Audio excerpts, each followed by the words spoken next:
Hallelujah. यूहन्ना रचित सुसमाचार और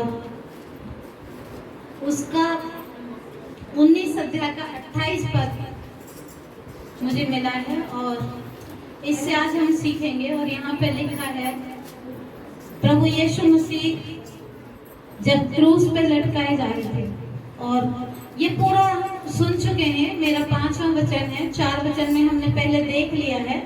और बाइबल हमें बताती है कि चारों जगह पे क्या क्या था। पहले कहते हैं, हे नारी देख ये तेरा पुत्र है। हालेलुया। उसके बाद हम सुनते हैं कि तू आज ही मेरे साथ स्वर्गलोक में होगा। और उसके बाद हमने सुना, हे पिता इन्हें क्षमा कर। और चौथी आज्ञा जो थी, वो चौथा वचन जो था वो है, हे पिता तूने मुझे क्यों छोड़ दिया। Hallelujah, hallelujah. तो प्रभु का वचन जो आज की सुबह हमें बताता है,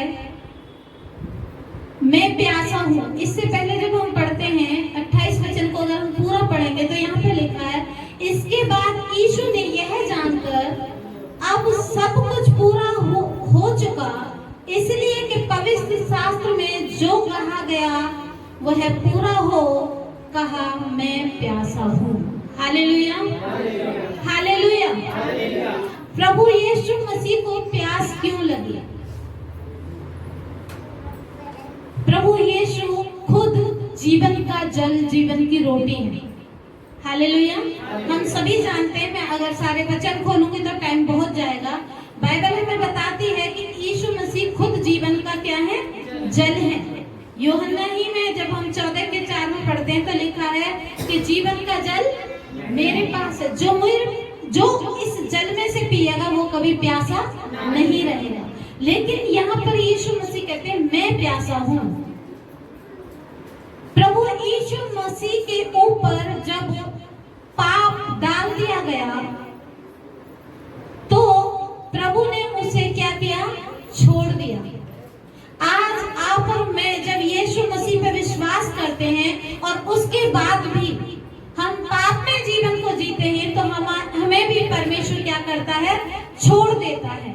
और उसके बाद हम देखते हैं कि परमेश्वर को खुद प्रभु यीशु मसीह को भी क्या लगी? प्यास लगी, क्योंकि वो शरीर की दशा में पूरी तरह से व्याकुल और कमजोर हो चुके थे। Hallelujah, hallelujah. सोचिए, अगर आज हम भी अपने जीवन को अपनी ही इच्छा और अपनी ही मर्जी से जीते रहें और परमेश्वर की आज्ञाओं का पालन ना करें, तो हम भी परमेश्वर के प्रति प्यासे और भूखे होंगे। क्यों? क्योंकि वो जीवन का जल जो प्रभु यीशु मसीह ने हमें दिया है, जिसको सामरी स्त्री को भी जब वो कुएं पे जाते हैं तो कहते हैं कि यदि तू मुझसे कहती कि मुझे जल दे तो मैं तुझे पानी देता और तू उस जल में से पीती तो कभी भी प्यासी न रहती, क्योंकि अनंत काल का जल, अनंत जीवन का जल मेरे पास है, अनंत जीवन की रोटी मेरे पास है। जो मुझमें से खाएगा पिएगा वो कभी प्यासा और भूखा नहीं रहेगा। वो परमेश्वर, वो प्रभु यीशु मसीह इस समय पर क्या हुए? प्यास लगने लगी। क्यों? क्योंकि उनके जीवन में, उनके शरीर में एक ऐसी परिस्थिति आ चुकी है जो आपकी और मेरी होनी चाहिए थी। जो हमारे पापों का बोझ था, हमारे गुनाहों की जो सजा थी, उसी प्रभु यीशु मसीह ने क्या किया? अपने ऊपर लाद लिया। और इस कारण पिता ने उन्हें क्या किया? छोड़ दिया। Hallelujah, hallelujah. इसी वजह से प्रभु यीशु मसीह को प्यास लगी। जब हम भजन संहिता को पढ़ते हैं तो उसमें लिखा है, भजन संहिता 63 में हम पढ़ते हैं तो बाइबल हमें बताती है, राजा दाऊद कहता है, मैं जीवते परमेश्वर का प्यासा हूँ। 69 में भी हम पढ़ते हैं भजन संहिता में, तो वहां पर भी लिखा है, लोगों ने मुझे सिर खा दिया। जब प्रभु यीशु मसीह ने पानी मांगा तो लोगों ने क्या दिया? सिर खा दिया। आज अगर आप और मैं पाप में जीवन जीते रहे तो एक दिन प्रभु यीशु मसीह हमें क्या करेंगे? छोड़ देंगे और हम सब क्या हो जाएंगे, पाप के भागी हो जाएंगे और हमें भी परमेश्वर के प्रति उस ताकत, उस सामर्थ्य से वंचित रह जाना पड़ेगा जो आज आपको और मुझे दी गई है। क्योंकि परमेश्वर पापियों से तो प्यार करता है, लेकिन पाप से क्या करता है, घृणा करता है। इसीलिए प्रभु का वचन कहता है कि भजन संहिता 42 अध्याय उसके 2 पद में लिखा है, जीवते ईश्वर का मैं प्यासा हूँ।